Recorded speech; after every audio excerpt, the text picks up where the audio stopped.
Por los siglos de los siglos, mamá, hasta que la muerte nos separe, mamá. Hoy en el Traficantes de Cultura, uno de esos invitados que dan gusto, que hemos buscado por harto tiempo y que se ha dado la opción de poder conversar con él. El escritor y dramaturgo Rafael Gumucio, autor de Hotel Montana y otros cuentos, editado por Literatura Random House. Rafael, primero, y créeme, y te lo digo muy sinceramente, muy agradecido que hayas aceptado la invitación a querer conversar sobre este tu último libro. Encantado, imagínate. Feliz de poder conversar del libro y estar contigo. Y antes de irnos, obviamente, a lo que es el tema del libro, hablar, obviamente, hablar de este periplo que ha sido el 2020 para Rafael Gumucio. O sea, ha sido como nunca hemos visto a Rafael Gumucio muy prolífico escribiendo obras de teatro para The Code Company, columnas de opinión, eh, el libro de crónicas que estrenaste el año pasado, que es La piel Sí. del mundo, también editado por Literatura Random House, un libro referido al humor a través de Catalonia, Mm. eh, y todo junto con un accidente que tuviste con andando en bicicleta. Sí, ¿Cómo ha sido esta cuarentena para Rafael Gumucio en Nueva York? ha sido muy agitada, como tú acabas de nombrar, he hecho muchas cosas. Eh, Como que no me quise dejar vencer ni por la pandemia, ni por los accidentes, quise ganarle a todo y bueno, quizás me excedí un poco, eh, hice un poco demasiado, pero quería no dejarme ganar, no dejar que el tiempo me venciese. Y en esta vuelta, porque este libro, este último libro, que obviamente los que están viendo y nos verán a través de las pantallas de nuestra cuenta en YouTube y a través de nuestro programa en Radio Touch, Hotel Montana y otros cuentos. Después de un cuarto de siglo, vuelves a los cuentos, de caminar entre las memorias, la crónica, el ensayo. ¿Por qué decides volver a los cuentos? Sí, no sé si tanto volver, porque el libro que había escrito de cuentos hace 25 años era un libro muy extraño también, no era un libro de cuentos, sino que fue como intentar este género que nunca había intentado, había sentido siempre un poco sobrepasado por un género donde hay autores tan buenos y tan clásicos, sobre todo en castellano. Entonces no me había atrevido y ahora me atreví, pues, ¿no? Dije, tengo que ganarle al género del cuento. Y me metí en eso.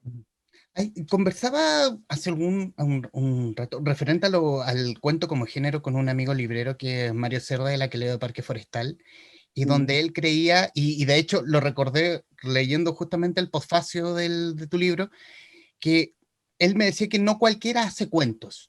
Mm. Tú mencionas en el libro que el cuento en estricto rigor, sea latinoamericano, el norteamericano, el ruso, es un terreno donde solo se prueban los valientes. ¿Por qué? Porque un cuento o pierde o gana, digamos. El lector, la experiencia de un cuento frustrado es como un chiste malo, digamos. Es una experiencia muy frustrante.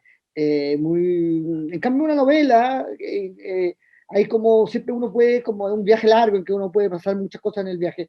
En cambio, los cuentos tienen esa cosa que uno tiene expectativa, digamos. Ujú.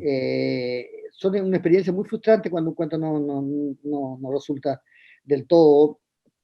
Muy pocas páginas, cada palabra vale, cada adjetivo tiene que ser certero, no se puede uno equivocar mucho. Yo en novela he podido perderme 10 páginas y volver. En cambio, en un cuento no te puedes perder ni un párrafo, digamos. Tienes que estar cada segundo, estar dispuesto a dar lo mejor cada momento.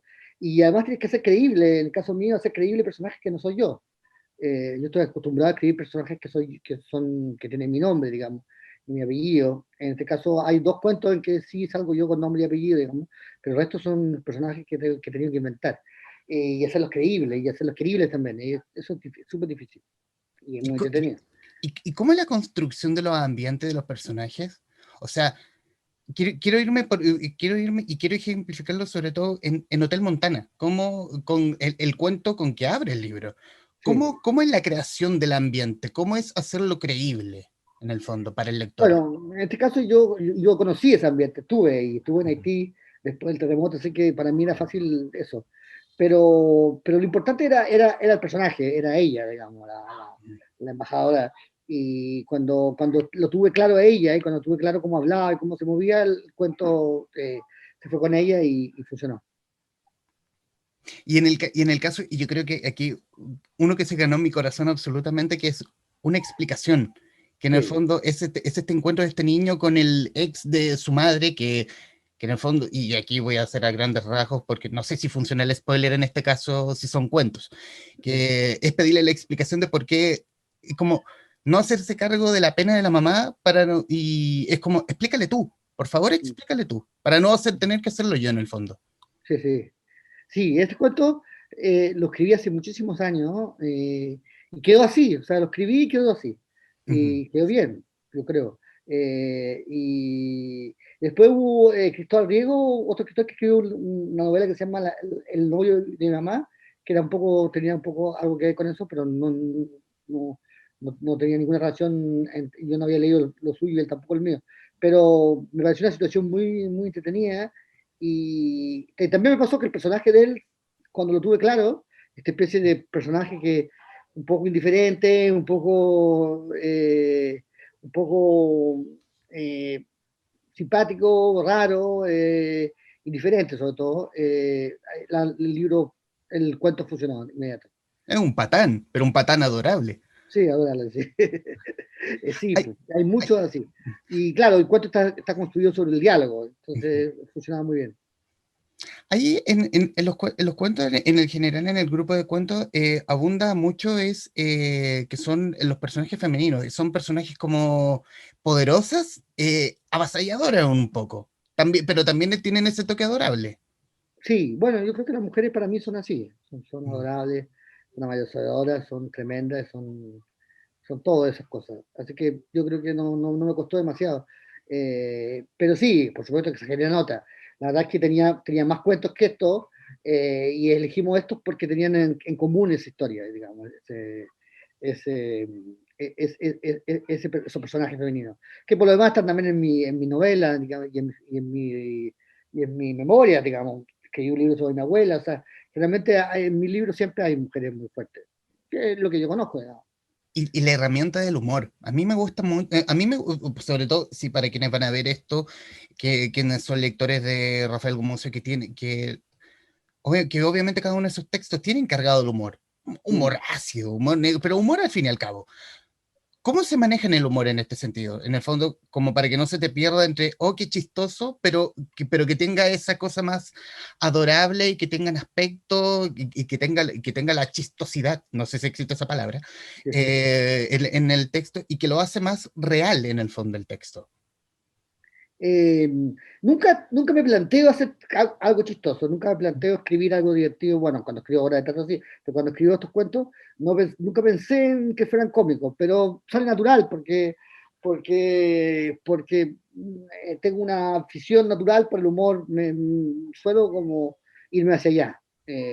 Pero no trato de hacer chistes, digamos, porque es muy difícil hacer chistes y si salen mal es muy, muy tremendo. Entonces no hago chistes, sino que simplemente observo y me sale fácil exagerar los personajes porque, porque yo vivo un poco en un mundo exagerado, entonces no me resulta artificial hacerlo. Y eso obviamente lo hace porque toca mucho lo que es la precariedad humana, o sea,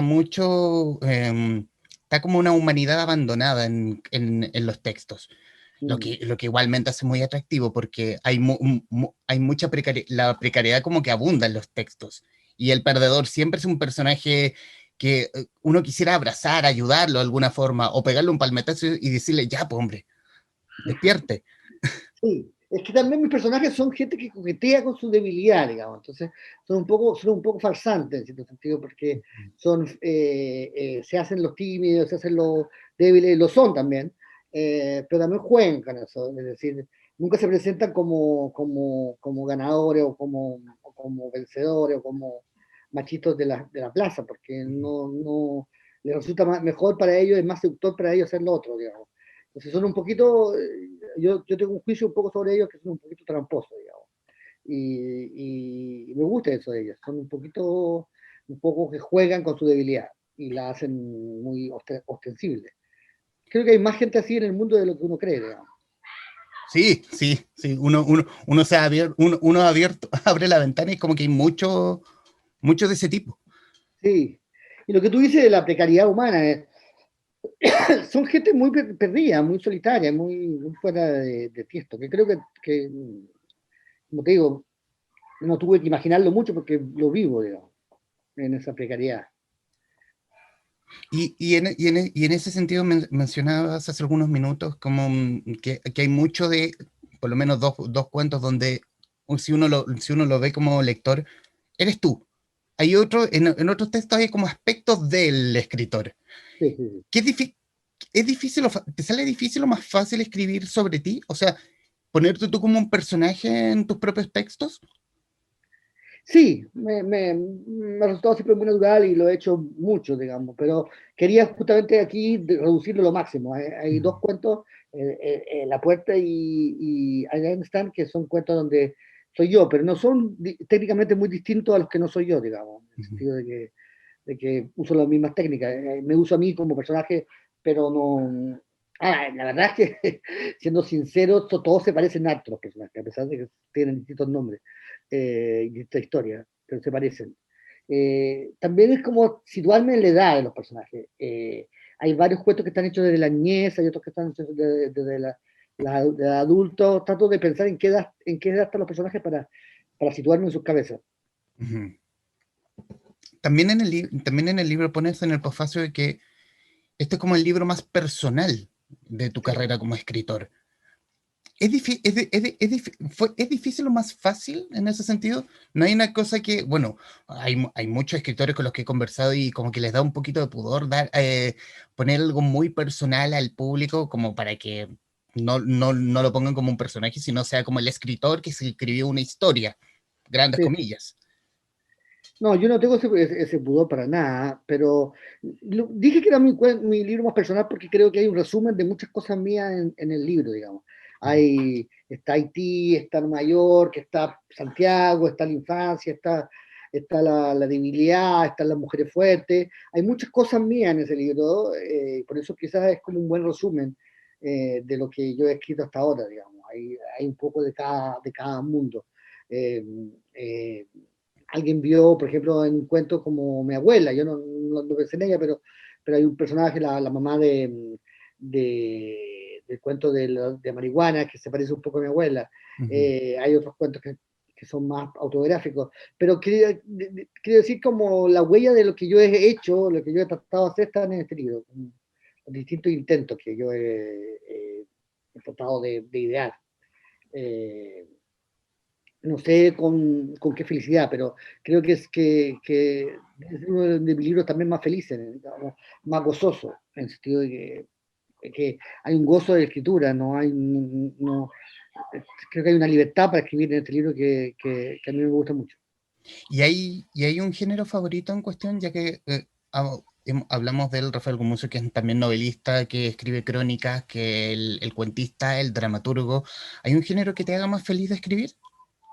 Yo creo que tengo la impresión de que mis mejores libros son una mezcla de todo, digamos, que hay Ujú, una mezcla de cuentos, o sea, por ejemplo, el libro de Parra o el libro de mi abuela, son libros que son libros autográficos, por supuesto, biográficos también, pero son libros de mezcla, donde mezcla un poco todos los géneros y trabajo un poco con todos los... para mí siempre fue como una gran eh, fue como mi gran desafío, decir, ya voy a escribir, voy a aprender a escribir ujú. en todos los géneros, todas las maneras, digamos. Entonces yo creo que hay una mezcla y yo creo que mis mejores libros son los que son más mezclados, tengo la impresión. ¿Y hay un género como lector que te guste más, que sea tu favorito? Bueno, yo leo mucha poesía que no ejerzo, o sea, escribo poesía, pero a escondidas, digamos, no escribo poesía públicamente. Eh, eh, y me gustan mucho todos los géneros, pero por supuesto que me gusta también mucho la memoria, la autografía, que es lo que yo escribo, y que también he leído mucho y me gusta mucho. Y ahí, y en este momento hay una pregunta que debía habértelo hecho en off, pero se me olvidó absolutamente. ¿Tú en este momento estás en Chile o en Nueva York? Estoy en Nueva York ahora, en este ¿Y cómo momento. se ve, y cómo se ve Chile desde allá? Pucha, se ve difícil, ¿eh? Se ve complicado. Bueno, yo estoy muy contento con los resultados de las elecciones del domingo pasado. Me parece que si resolvemos todo en elecciones y votando, todo va a ir mejor, digamos. Me parece bien. No soy muy glorificador de la violencia ni glorificador de los actos de fuerza, digamos. Prefiero el diálogo y la conversación. Y siento que se está iniciando en Chile una conversación y un diálogo bien abierto, bien franco, quizás demasiado franco. Soy más partidario de ser más cínico, digamos. Pero bueno, pero está bien, me parece bien, me parece que estamos en el momento de hacerlo. ¿Y no somos un poco cínicos en ese sentido? ¿O no nos hemos vuelto cínicos con los años? No, yo creo que nos hemos vuelto un poco ingenuamente eh, sincero. Hay mucha gente que te está diciendo en Chile lo que realmente opina de ti. Ujú. Y no sé si es tan necesario, digamos. Yo creo que el virus de las redes sociales, digamos. O sea, a mí todo el día hay gente que me dice lo que realmente pienso. Y a mí me da mucha risa porque eh, ¿cómo van a decir a mí lo que yo realmente pienso? Si soy yo el que lo pienso, digamos. Pero ellos sí saben más que uno lo que uno piensa. Es que la gente no está muy acostumbrada a que le digan la verdad en la cara. Sí, pero ahora lo dicen mucho. Verdad es relativa, por supuesto. Ujú. Eh, yo soy como partidario de la discusión, de la conversación. Eh, eh, y yo tengo algunas verdades muy claras, pero estoy totalmente dispuesto a cambiarlas y a modificarlas, ¿me entiendes? Ujú. Eh, pasa mucho en los cuentos también, que son personajes que no tienen claridad en muchas cosas muy claras, digamos. Eh, están ahí un poco. Yo creo que todo el mundo es así, pero hay una cierta moda por no ser así, por no poder declarar su, su, su extrañeza, digamos. Ujú. Como que late ser buena onda todo el día. Sí, que lata tenerlo claro todo, ¿ah? Ujú. Yo creo que no es tan claro, me gusta es muy complicado todo. Conectándolo con el libro de cuentos, Rafael, yo siento que en el fondo hay una definición de Chile, creo yo, en Hotel Montana y otros cuentos, que hay una definición de, no sé, por decirlo de alguna forma, de cierta clase social, pero también de un Chile no cómodo dentro de su comodidad. Mm. Sí, bueno, hay personajes un poco de todas clases sociales, Ujú. no hay proletarios, digamos, no hay obreros, pero es una clase media que va desde la clase media media hasta la clase media más alta. Eh, sí, yo creo que no hay comodidad ni en la chilenidad, ni en la sexualidad, ni en nada, porque no estamos cómodos. Y yo creo que está muy bien no estar cómodos, no me parece que sea un problema. Pero sí los personajes no tienen mucha claridad, están muy presos de, de ideas, digamos, y muchos del personaje por ejemplo, uno de los cuentos que más me gusta a mí es el del primer día de clase, porque es como una persona que en el fondo sabe que lo que está haciendo está mal y no es bueno, pero no puede evitarlo, digamos, no puede evitar hacerse caso en su debilidad. Yo creo que muchos de los personajes de este libro tienen eso, que, que saben que está mal lo que están haciendo, o que no sirve o que no es útil, y sin embargo lo hacen igual. Como saben que la bomba va a explotar, pero pero quieren que explote. Es Sí, como, no pueden hacer otra cosa. dejemos que pase nomás. No pueden evitarlo. Yo creo que no pueden resistirse a la tentación de ser ellos mismos, digamos. Ay, Entonces, ujú. caen. Siento, y si uno conoce más mediáticamente a Rafael Gumucio, que como que a él le resulta cómodo no estar dentro de la comodidad misma. Volvemos a lo que es a esa cosa, a ese como chile pacato. Sale más como ser pacato, no decir lo que uno piensa, pero de pronto sale cierto personaje como Rafael Gumucio que dice las cosas a la cara y es como, oh, wow. Y no saben cómo actuar en el fondo. Sí, lo que pasa es que me ha tocado muchas veces como llegar a una fiesta y decir, uy, que hace frío. Y todo el mundo tiene frío, pero nadie se atrevió a decirlo, digamos. No, me cuesta mucho no resistirme a no decir lo que se me ocurre, digamos. Que tampoco creo que sea muy grave ni importante, digamos. Como no creo que lo que yo diga tiene mucha importancia, lo digo nomás, porque importa. Pero hay gente que cree que lo que dice es muy importante y por eso se piensa que si ellos dicen algo se va a cambiar el mundo, digamos. No es para nada cierto, no cambia nada. Entonces, yo no me resisto mucho a esa tentación. Pero eso es como mi personaje público, como opinólogo, digamos, que creo que es bastante distinto a mi personaje como escritor, digamos, como narrador, digamos. Que no, me gusta mucho en la vida real decir frases como así punchline, frases finales, frases categóricas, pero cuando escribo mis cuentos, mis novelas, también las pongo, pero pongo muchas que se contradicen. Así que al final no se sabe muy bien cuál es la verdad, digamos. Me gusta en la opinión, cuando estoy opinando, tener ideas categóricas, ideas definitivas sobre las cosas que después voy a cambiar y modifico. Pero cuando escribo, no tengo ideas categóricas, ni mucho menos. Más bien, eh, eh, mi contacto con los demás era a través de la debilidad, digamos, a través de, de compartir experiencias que todos vivimos, pero que nadie quiere contar porque son experiencias de fragilidad o de dificultad, que a mí me resultan entrañables, digamos, adorables. A mí me parece adorable la gente en su debilidad, en su duda, en su torpeza, en su imbecilidad incluso. Me resulta mucho más querible que de cualquier otra manera, digamos.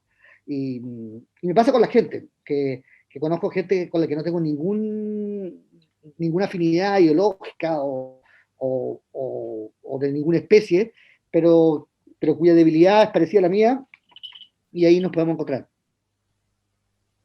¿Cómo fue volviendo al libro, cómo fue la edición de los cuentos? O sea, tú, tú eres de editarte a ti mismo los textos para luego pasar a tu editor y que a su vez esto se convierta en el libro que está hoy en librerías, tanto físicas o digitales. Mi editor te diría que no medito nada, pero yo te diría que medito mucho. Ujú. Cada cuento aquí fue trabajado con mucho tiempo, trabajé cada frase, cada palabra, cada coma, lo trabajé mucho, pero soy de naturaleza bastante, tengo muy mala ortografía y soy disléxico, así que mis textos llegan bastante sucios, digamos, el editor tiene que hacer bastante trabajo para que el texto se vea. Pero además que aquí el editor, que es Vicente Urraga, que es muy buen editor y muy amigo mío, también trabajamos en qué textos dejar, qué textos quedar, como la idea no era escribir un libro de cuentos que fueran puros cuentos reunidos entre sí, sino que fuera un libro de cuentos que fuera coherente, que si alguien leía todos los cuentos, tenía una experiencia mejor que leer cuentos por separado. Entonces, pensamos mucho en eso, en qué cuento iba con qué cuento, un poco la secuencia de los cuentos uno después de otro, todo eso pensamos mucho en eso, y Vicente fue un gran editor y un gran cómplice en eso. O sea, que fuera que la unión tuviera cada una idea general y no fuera una antología como un brevario. Claro, que no fueran. Yo le pasé todos los cuentos que tenía. Ujú. Son como 9 más de los que salí en el libro. Que yo creo que los voy a publicar en otro momento, en otra antología, digamos. Pero esta no es una antología de los mejores cuentos míos, porque como nunca había publicado ningún cuento, no es que no sería como muy, muy pedante de mi parte decir voy a pasar mis mejores cuentos, si nadie había leído nunca un cuento mío. Algunos habían sido publicados, pero muy pocos. Así que pensamos como en un libro que se pudiera leer, como un poco algunos libros de Cortázar, que El Perseguidor y otros cuentos, o El Octaedro, que son libros, o de Borges, que son libros de cuentos, en que los cuentos en sí son buenos, y al mismo tiempo el libro de cuentos tiene un sentido como libro de cuentos. ¿Y qué sensación te deja después de un primer libro y un cuarto del siglo, 25 años después tenemos Hotel Montana ya en librería física digital para quienes puedan ver este video y se están preguntando, ¿qué sensación te deja a ti? Ah, no, lo leí, porque siempre es distinto leerlo en físico que leerlo en computador. Y me gustó mucho, ¿no? Lo pasé bien, me entretuve. Hay cuentos que me gustan más que otros, hay algunas cosas que yo, siempre uno termina pensando, y si le puse esto y no le puse esto, siempre tiene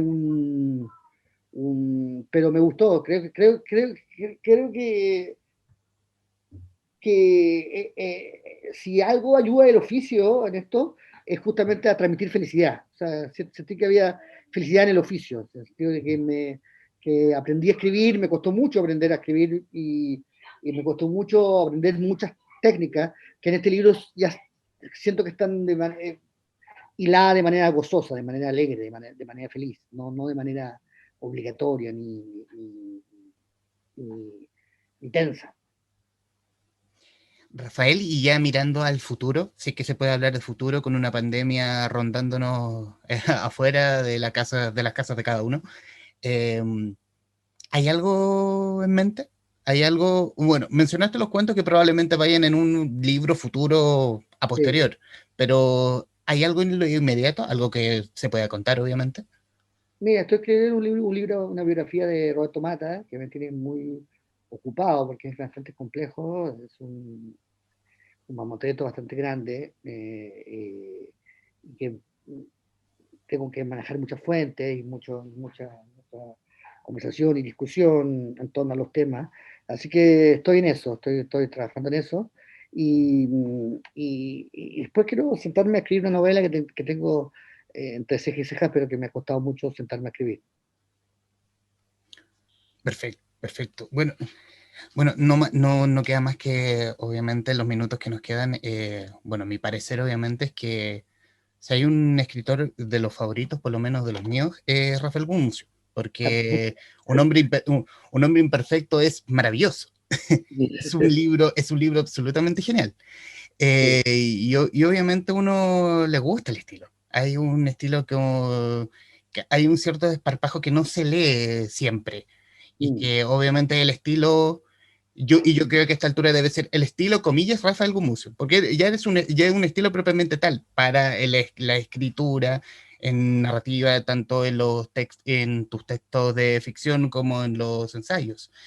A mí me gustan las frases, porque hay mucha frase larga que mencionas que eres de escritor de poesía en secreto y que muchos de los textos tienen algo de poesía y que Sí, tienen, totalmente. y que tienen mucho de ese encanto, por lo menos en el libro. Y que también lo hace un libro entrañable con personajes, con unos patanes que hay que abrazarlos porque son bonitos, son bonitas personas en el fondo, y que obviamente lo hace un libro entretenido, al menos hasta aquí las joyitas del año, en ese Qué bueno. sentido. Te agradezco mucho, sí. Eh, claro, la poesía, como tú dices, yo no la practico en vivo, no la practico, pero es lo que me interesa, por supuesto. Si un texto tiene algo de poesía, para mí ya un texto gana. Gozar la poesía sin tocarla es muy bonito, porque la poesía es una virgen muy violenta, y hay que tocarla con mucho cuidado. Entonces, claro, y lo que tú dices de la frase, también gocé mucho en este libro, porque yo, como todo el mundo, empecé escribiendo frases largas que se me destruían por todos lados. Después me volví adicto a la frase corta y Ujú. ahora volví a entender a la frase larga y es siempre un placer. Era grandísimo cuando una frase funciona con la otra, se construyen.